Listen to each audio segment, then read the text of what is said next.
안녕하세요. 성경 통독을 위한 성경개요 사사기 시간입니다.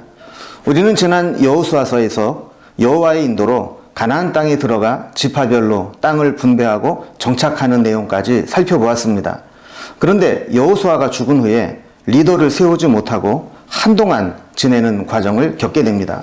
그러는 동안에 이스라엘은 완전히 쫓아내지 못하고 버티고 있다가 가나안 족속들과 교류하면서 그들의 문화와 종교에 동화되어 우상 숭배에 물들고 각자의 소견에 오른 대로 살아가게 됩니다. 문제가 생길 때마다 하나님은 사사를 세워 그들에게 하나님의 영을 부어주시고 일시적으로 문제를 해결하게 하십니다. 사사들은 하나님의 영이 임하고 하나님의 능력을 받아 문제를 해결하고 침략한 이방인들을 물리치지만 사사 그들의 신앙과 삶은 온전하지 못했던 것을 보게 됩니다. 끝까지 하나님을 의지하지 않으면 아무리 큰 능력을 입어도 넘어질 수밖에 없다는 것을 보여주는 것이죠. 사사기의 특징은 기록된 사건들이 이스라엘 지파 전체에 해당되는 내용이 아니라 각 지파별로 일어난 사건에 대한 이야기라는 겁니다. 계속되는 범죄와 실패의 사이클 속에 이스라엘 백성은 민족 전체가 점점 죄악과 문제에 물들게 됩니다. 마지막에는 저들이 하나님의 백성들이 맞나 싶을 정도로 타락한 모습을 보이게 되죠. 사사시대는 여호수아 시대와 큰 대조를 보이게 되는데 여호수아 시대에는 여호수아를 중심으로 믿음으로 순종해 나아가면서 가나안 거민들을 내쫓고 승승장구하는 데 비해 사사시대에는 계속 실패하고 죄에 빠지고 혼란스러운 시기를 보내게 됩니다. 우리의 인생도 신앙 여정에 따라서 어떻게 바뀔 수 있는가 하는 것들을 잘 보여주죠. 이러한 반복되는 실패와 혼돈 속에서 이스라엘 백성들은 왕의 필요성을 절실히 느끼게 됩니다. 문제는 왕을 요구하는 것이 아니라 신앙적인 입장에서 경건한 왕에 대한 요구를 하는 것이 아니고 정치적인 입장에서 왕을 요구했다라는 겁니다. 자, 사사기의 이름에 나오는 사사, 한문으로 보면 선비사자에 스승사자를 쓰는데요. 중국에서 사사라는 제도가 있었습니다. 법령과 형벌을 맡아보는 재판관이라는 의미로 쓰였다고 합니다. 그래서 사사기의 영어 성경에는 judges라고 부르고 공동 번역에는 판관기라고 부르기도 합니다. 판관, 하나님 말씀대로 재판하고 판결해주고 또 하나님 말씀을 가르치는 역할을 하는 자라는 의미인데요. 실제로 사사기에 보면 그 지도자들은 전쟁에서 건져내는 군대 장관의 역할을 많이 하게 되는 것을 보게 됩니다. 사사기 2장 16절에 보면 여호와께서 사사들을 세우사 노략자의 손에서 그들을 구원하게 하셨으나 이런 대목이 나오죠. 이렇게 하나님께서는 문제가 있을 때마다 사사를 세우셔서 이스라엘 백성들을 구원해 내십니다. 사사기의 자세한 내용 역시 지난번 성경 파노라마 설교 시간 사사시대를 설명할 때 잘 설명해 놓았기 때문에 그 부분을 이어 붙여놓도록 하겠습니다. 마찬가지로 영상을 잘 보시고 함께 나머지 이야기를 나누겠습니다. 이 성경에서 사사시대를 나타내는 것은 사사기, 룻기, 사무엘상 1장에서 7장까지 말씀입니다. 자, 가나안 정복 시대에는 모세가 죽고 여호수아가 후계자가 되어서 하나님이 준 사명을 감당했잖아요.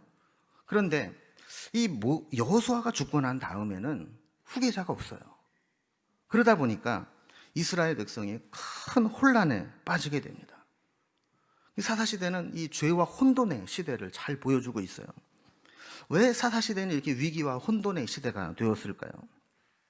몇 가지 원인을 살펴보면 첫 번째로 여호수아가 죽으면서 후계자를 안 세웠는지 못 세웠는지는 모르지만 그들을 영적으로 이끌어갈 지도자가 없었다라는 겁니다.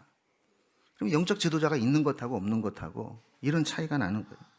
두 번째로 여호수아가 받은 말씀대로 성경을 통독하고 말씀을 가까이 하지 못했습니다.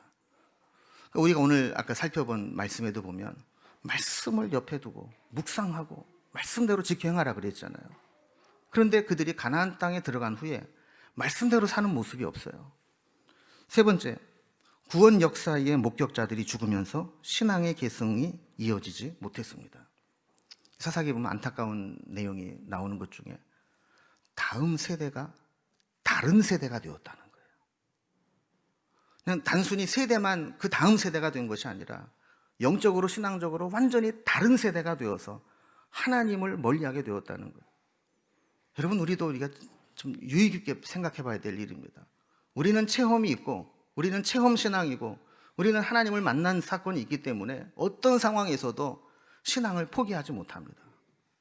그러나 그것이 없는 사람들, 그 다음 세대를 영적으로 세우지 못하고 그 전 세대들이 다 죽고 나면 이제 그들은 다른 세대가 되어버리고 만다라는 거예요. 네 번째, 그 땅 거민을 쫓아내라 했는데 그 사명을 포기해버리고 그 땅 거민과 함께 동고동락하면서 그들의 문화와 종교에 동화되기 시작합니다. 여러분, 우리도 가끔 보면 뭔가 큰 일을 해놓고 나면 이만하면 됐어, 그리고 안주하기가 쉬워요. 그러나 사명은 끝까지 감당해야 되고 순종은 끝까지 해야 되는 겁니다. 그들이 그것을 포기했을 때 이런 사사시대의 엄청난 위기를 만나게 된 겁니다. 사사시대의 이 개요를 한번 살펴보면요, 먼저 1장에서 3장까지는 이런 불완전한 순종의 기록들이 나와 있습니다. 생존하는 가나안 족속들을 몰아내라 하는 명령을 온전히 지키지 못한 것이죠. 사사기에는 일정한 패턴이 이렇게 반복됩니다. 사이클처럼 반복됩니다. 먼저 이 하나님에 대한 배신과 우상 숭배로 죄를 짓습니다.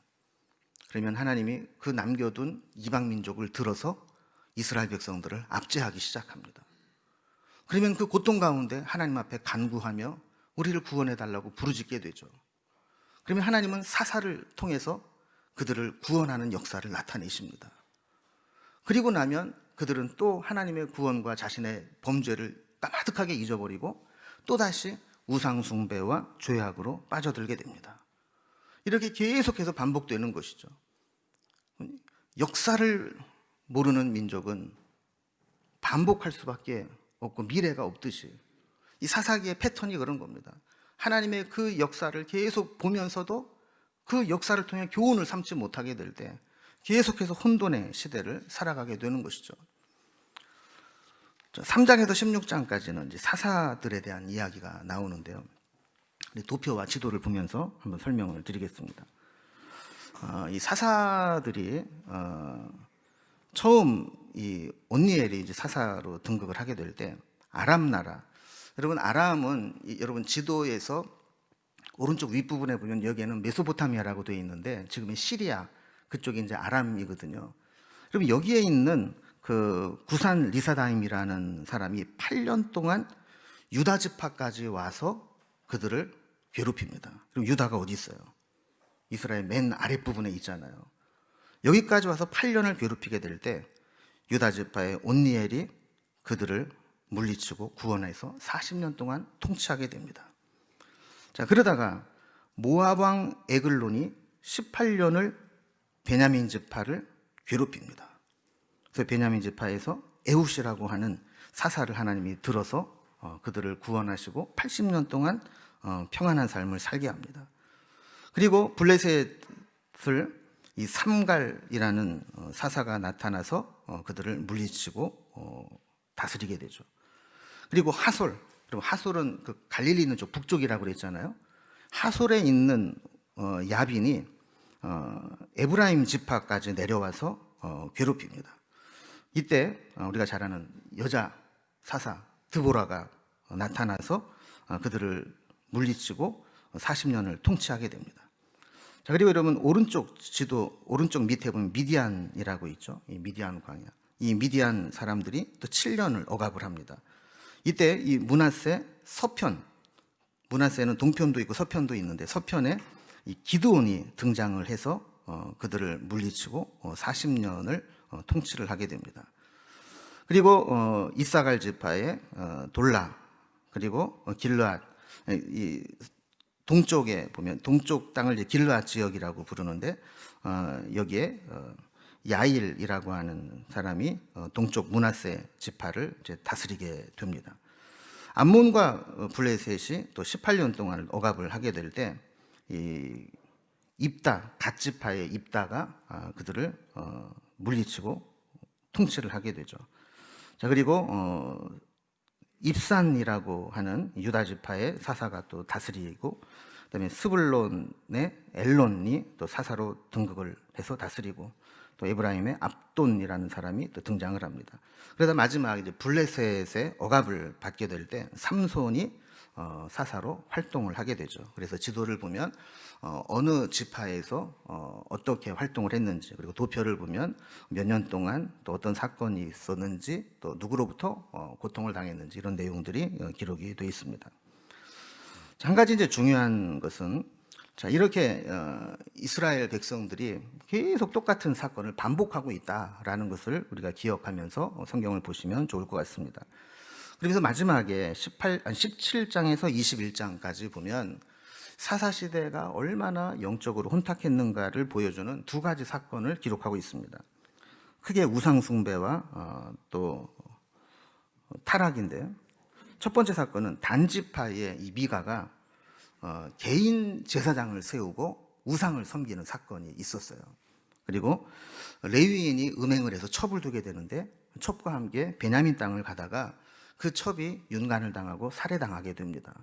이 일로 인해서 나머지 지파들이 이 베냐민 지파를 공격하는 내전이 일어나게 돼서 베냐민 지파가 몰살당할 위기를 겪게 되죠. 그러니까 나라가 완전히, 민족이 얼마나 혼탁했는가를 알 수 있습니다. 그래서 사사기를 대표하는 한 구절을 꼽아라 그러면 여러 구절이 있는데 그 내용이 이런 겁니다. 그때에 이스라엘의 왕이 없으므로 사람이 각각 그 소견에 오른 대로 행하였더라. 말씀도 들려지지 않고, 영적인 지도자도 없고, 자기가 법이고 자기가 하나님이고 자기 생각대로 각자 이게 법이다, 이게 옳다라고 주장하며 살아왔다라는 거예요. 예, 영상 잘 보셨죠? 사사시대의 그 혼란스러운 모습은 어쩌면 지금 이 시대를 살아가는 우리의 모습이기도 합니다. 끝까지 하나님을 바라보고 의지하고 하나님을 우리의 왕으로 삼고 살아가는 우리의 삶이 되기를 바랍니다. 이제 사사기의 말씀도 열심히 읽으시고 말씀 속에서 큰 은혜를 받으시기 바랍니다.